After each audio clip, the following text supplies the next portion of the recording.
ایک آدمی گزرا ہے، اس کا نام تھا قیس۔ قیس کہتے ہیں عقل مند کو۔ پورا نام کتابوں میں لکھا ہے قیس ابن ملو ابن مزاحم، یہ اس کا پورا نام تھا۔ اب یہ نوجوان سمجھدار تھا، عقل مند تھا، لیکن یہ اپنی چچا زاد بہن کے اوپر عاشق ہو گیا۔ اور وہ چچا زاد بہن بھی کیا تھی؟ رنگ کی کالی تھی، اور کالی ہونے کی وجہ سے اس کا نام ماں باپ نے لیلا رکھا تھا، لیلا بنت مہدی ابن سعد، کزن تھے دونوں آپس میں۔ اب اس بندے کی محبت کے تذکرے گاؤں سے نکل کے شہروں تک پھیلے، تو ایک مرتبہ باپ نے کہا کہ قیس، تیری بدنامی کی وجہ سے مجھے بہت ذلت اٹھانی پڑتی ہے، تو کیا ایک لڑکی کے پیچھے لگ گیا ہے اور تو نے خاندان کی عزت کو دھبا لگا دیا، چل میرے ساتھ حرم میں اور چل کے اس محبت سے توبہ کر۔ تو یہ قیس اپنے باپ کے ساتھ حرم میں چلا گیا۔ بیت اللہ کے پاس پہنچ کے والد نے کہا کہ توبہ کر اس محبت سے، تو اس نے غلاف کعبہ کو پکڑ کے ایک شعر پڑھا، الہی تبت من کل المعاصی، الہی تبت من کل المعاصی ولکن حب لیلا لا اتوب، اے اللہ ہر گناہ سے میں توبہ کرتا ہوں، لیلا کی محبت سے توبہ نہیں کرتا۔ اب جب اس نے یہ الفاظ کہے تو اس کے والد نے غصے سے اس کی طرف دیکھا، یہ کیا بدتمیزی ہے، میں لے کے آیا ہوں کہ توبہ کر اور یہ کہتا ہے کہ ولیکن حب لیلا لا اتوب۔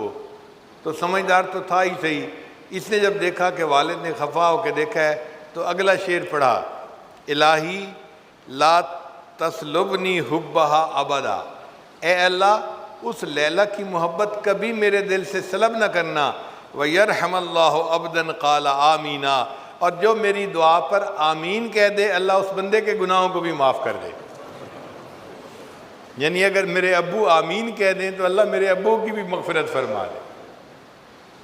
تو یہ ایسا پاگل تھا اپنی اس محبت میں۔ جب سیدنا حسن رضی اللہ تعالیٰ عنہ نے سیدنا امیر معاویہ رضی اللہ عنہ سے صلح کر لی اور حکومت کے معاملے میں ان کے حق میں دستبردار ہو گئے، تو حسن رضی اللہ عنہ بہت خوش تھے کہ میں نے حکومت ان کے سپرد کر دی جو اس کے زیادہ اہل تھے۔ ایک دفعہ جا رہے تھے مکہ مکرمہ میں تو قیس صاحب آگے سے مل گئے، تو حسن رضی اللہ عنہ نے روکا، قیس کیا حال ہے، کہاں جا رہے ہو؟ دیکھو میں نے کتنا اچھا کیا، حکومت دن کو سجتی تھی، میں نے حکومت ان کے حوالے کر دی اور خود میں ایک طرف ہو گیا ہوں۔ تو قیس خاموش کھڑا سن رہا ہے، تو حسن رضی اللہ عنہ نے فرمایا چپ کیوں کھڑا ہے، کوئی جواب نہیں دیتا؟ کہنے لگا جی کہ میں سوچ رہا ہوں حکومت تو لیلا کو سجتی ہے۔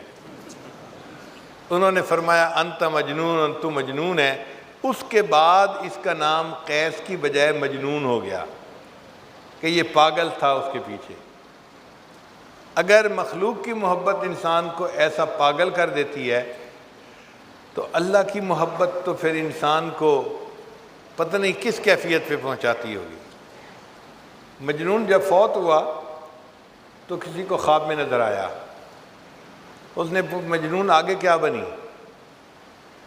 کہنے لگا کہ اللہ نے میری مغفرت فرما دی اور مجھے فرمایا کہ میں نے تجھے نمونے کے طور پہ رکھ لیا ہے، میں قیامت کے دن اپنے سے محبت کرنے والوں کو تیرا نمونہ پیش کروں گا کہ دیکھو اگر مخلوق کی محبت میں یہ بندہ اتنا پاگل ہو سکتا ہے، اے میرے بندوں کلمہ پڑھنے والوں تم نے مجھ سے محبت کیوں نہ ایسی کی۔